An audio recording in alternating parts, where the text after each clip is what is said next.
Hi Aquarius, this is Jav. Welcome po sa ating channel. By the way, Aquarius, this is your second quarter of the month of August from August 19 to 31, 2025. Gamitin ang reading na ito bilang gabayin lamang. Kung naka-resonate kayo, comment down. Tandaan, ito ay channel reading. Kunin nyo lang po kung ano ang naka-resonate sa iyo. This is for you, Aquarius.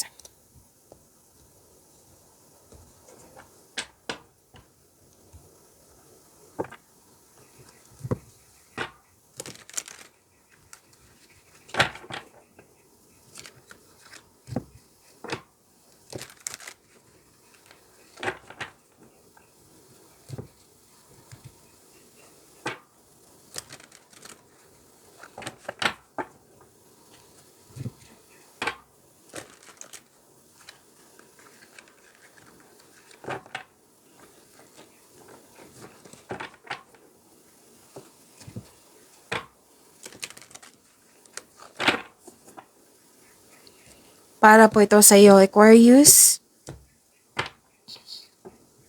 Ngayong August 19 to 31, 2025.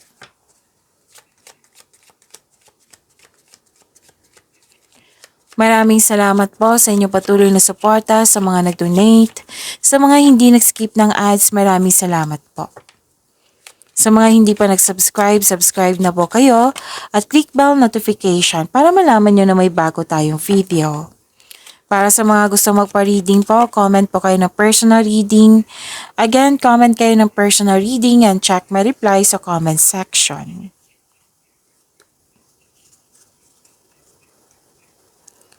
Okay, may personal development. May personal development, may hope and healing, may recognition, may fame, awards. Nag-research kayo sa internet para may makuhang learnings and clarity. At maraming ideas, nabibigyan mo siya ng agarang aksyon o reaksyon. Makakatanggap ka ng blessings, so claim niyo po. Aquarius, mukhang may nag-o-observe kayo sa isang bagay, sa isang sitwasyon, or sa isang tao.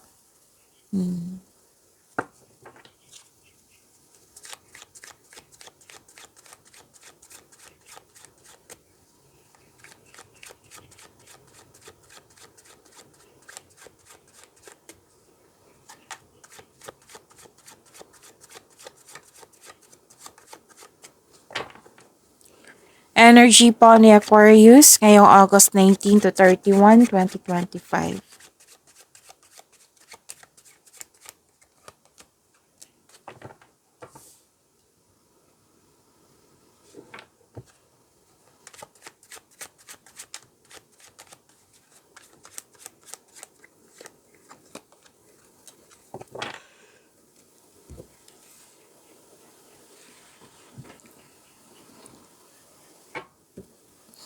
Kung may napansin kayo na repeating message, like for example, nanood kayo sa New Weekly Gabay Tarot Reading at dito din at may napansin kayo na repeating message. Yan po yung pinupush ng cards nyo na kailangan yung bigyan ng atensyon, solusyon at aksyon kung maaari po. So, ano yung energy ni Aquarius?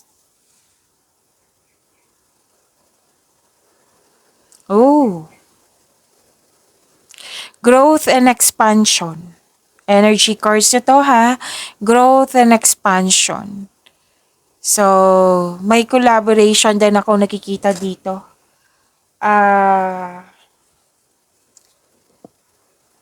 Aquarius. Makikita mo na ang mga bunga na iyong pagsisikap, ngunit maging mapagmasid.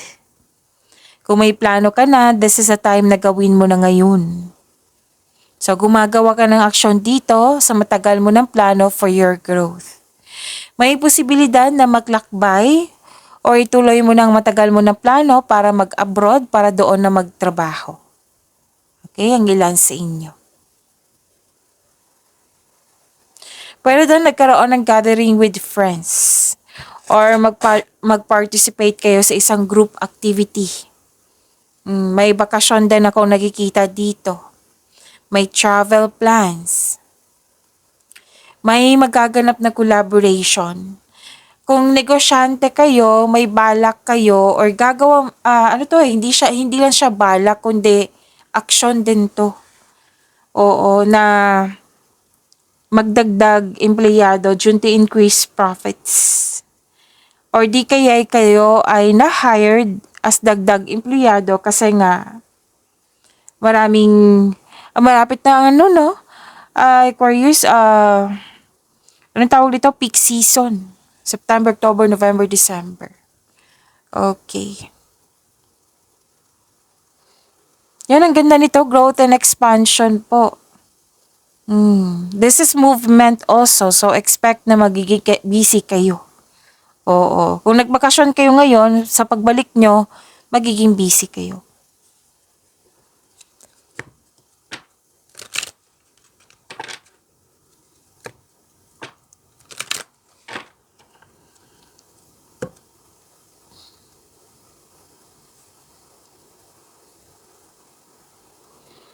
Pagkakaisa, you're making memories. Okay. May plano kayo mag-outing. May ganap na reunion. May nakita rin ako ditong na nag-spend time sa mga bata, sa bata, or sa inner child mo.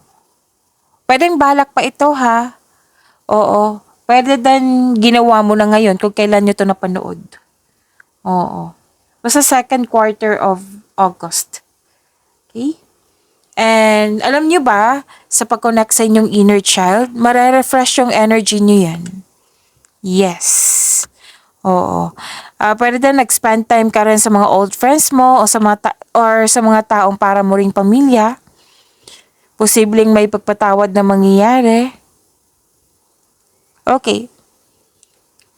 Pwedeng ipakilala mo na yung partner mo sa group of people or ikaw to ang ipakilala sa iba. May grupo ka ng tao dito and I believe this is your family na very supportive sa iyo. At may nakita rin ako dito na pwedeng sa kaibigan mo to or sa maliligaw mo or sa bagong tao sa buhay mo. Pwedeng kaibigan na nakwento mo sa kanya yung about past.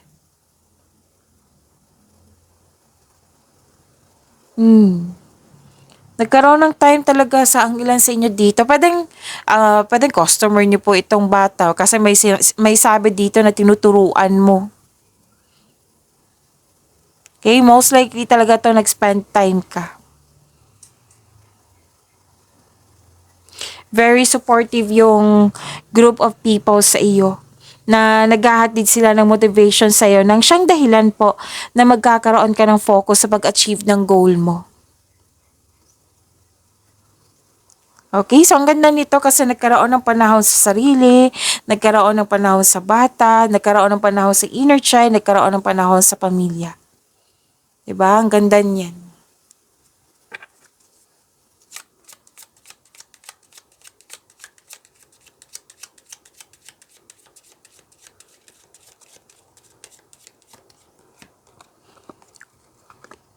Oh, yung sabi ko kanina na posibleng may pagpatawad na mangyayari. Forgiveness, oh.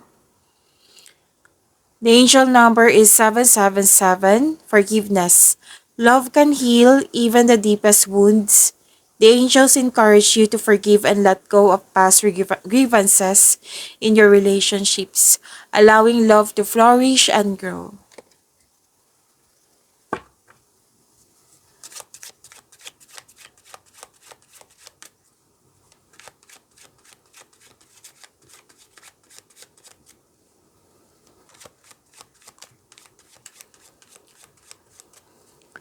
Coherent money ni Aquarius.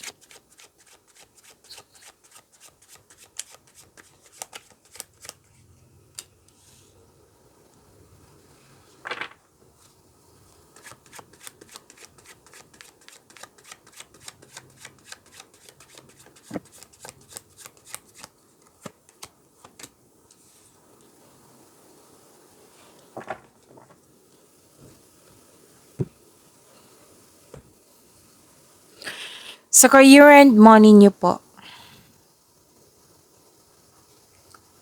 nakikita ko dito, gumagawa ka ng lohikal na aksyon sa iyong mga layunin sa buhay na maaring humantong sa pagiging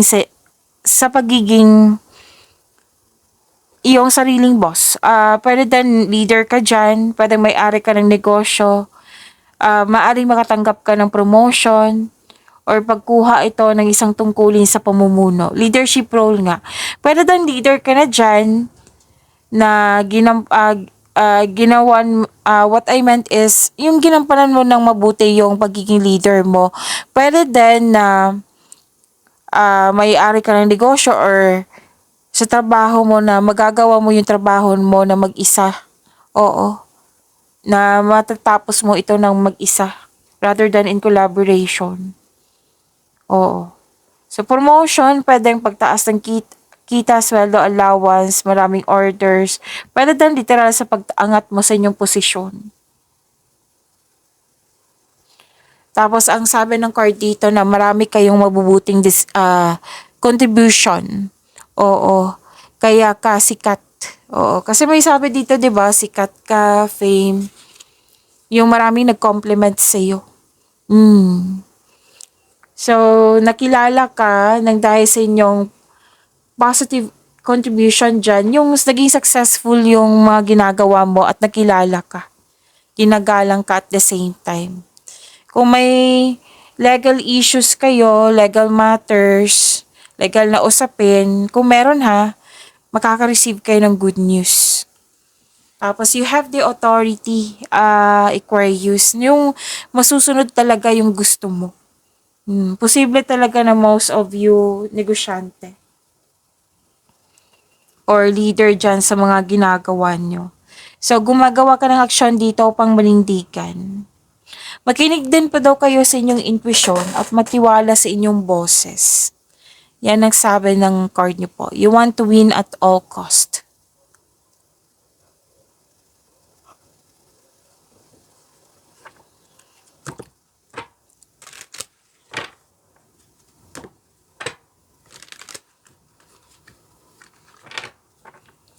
Satisfaction and abundance, nearing completion, malapit mo nang matapos yung mga ginagawa mo dyan or natapos na. Oo. Thankful ka sa mga biyayang natangkap. You have overflowing abundance. Successful and satisfied sa buhay. So this card asks you to relax and enjoy what you've worked hard to achieve. Share your good fortune to others and your generosity will always flow back to you. Pwedeng may natapos ka mga ginagawa dyan, pwedeng project, sobrang saya mo at satisfied ka sa naabot mong completion. Oo. Sa mga may trabaho dyan, or what I meant is expect a recognition for a job well done. So this is another card na nagsabi na may recognition. So 3 card na mismo na may recognition nga, nakilala ka. Expect a recognition for a job well done. May nakita talaga. 2 card na mismo nagsabi dito na may promotion. Oh, yung sabi ko kanina promotion, pwedeng pagtaas ng posisyon, pwedeng sa kita, sweldo, maraming orders. Oh. 2 card na naman nagsabi dito na mag-follow kayo sa inyong intuition. Kasi this will lead you to increase prosperity and abundance. I-honor nyo din yung ideas po. Tandaan nyo po ito. Maraming ideas. Oh. I-honor nyo po yung ideas kasi itong binigay na ideas sa inyo from the universe, it will lead you to increase prosperity and abundance.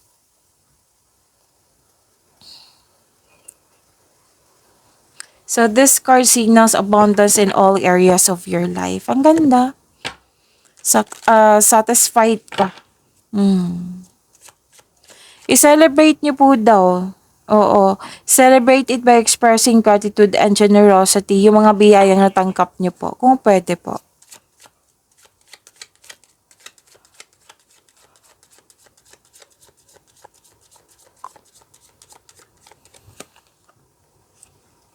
Direction. Oo. Do not deviate from your path. Attract a mentor if necessary. Plan where you want to be. Pag-create ng plano. at attract a mentor. Okay? Kung kailangan.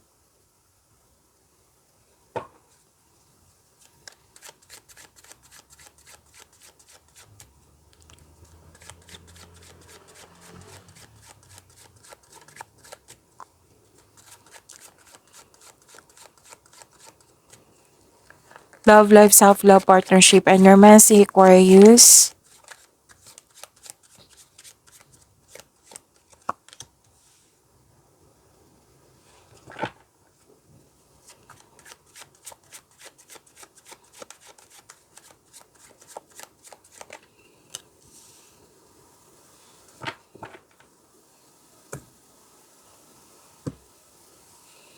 Love life, self-love, partnership, and romance. This is moving on.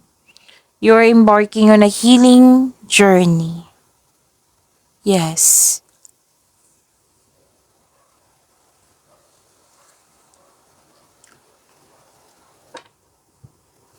Naghahanap ka ng solusyon sa inyong problema. Be patient po, papunta ka na sa iyong paroonan. You're walking away from toxicity. Pwedeng nagbakasyon din kayo ngayon. Okay? Nag-decide kayo na mag-move on. Nag-decide kayo na mag-move on mula sa mapanakit na pangyayari.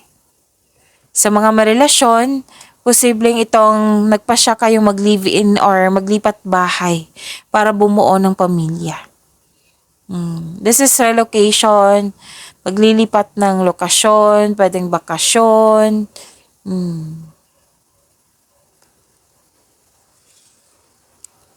Okay, you're building stability, conserving resources. Nag-iipon si si Aquarius. Posibleng may regalo, alok, or pamanang parating. Vinavalue mo ang pera at hindi ka madamot at the same time. Financial stability, nakikita ko dito. Nagtitipid kayo, nag-iipon. Kasi may specific goal ito. May gusto kayong bilhin?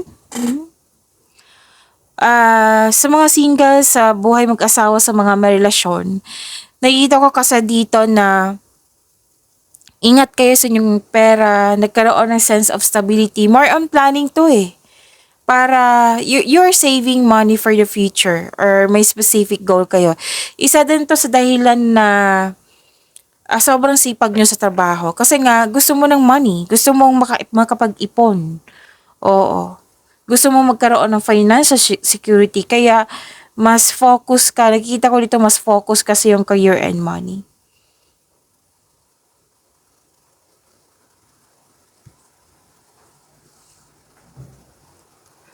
Okay,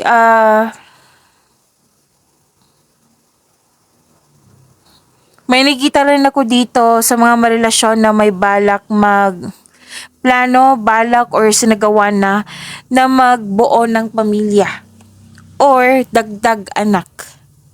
Okay, may nakita ko ditong dagdag anak.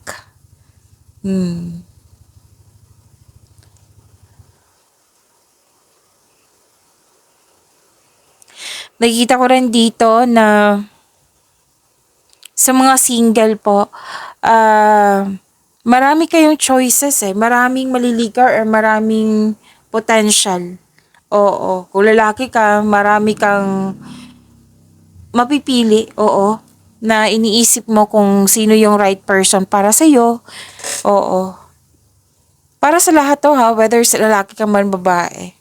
Basta nagpumipili kayo dito, mag-ingat lang po kayo sa sobrang pag-iisip. Baka ito ay maghatid ng pagkakalito.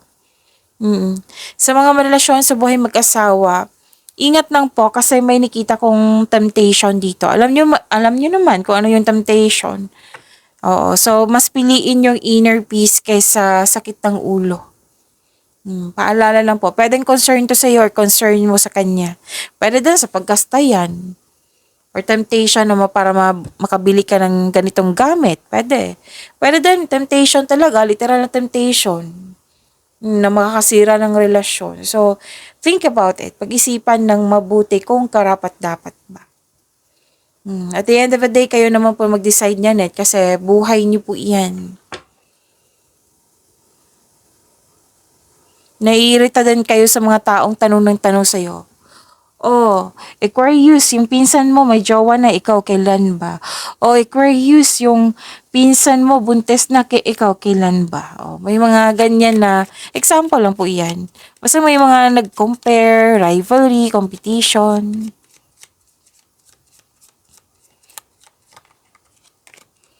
Be honest. Heart-to-heart conversations are necessary. It is safe for you to talk about your feelings. Pag-imani niyo po yung blessings sa binigay sa inyo, Aquarius. See you tomorrow. Maraming salamat po.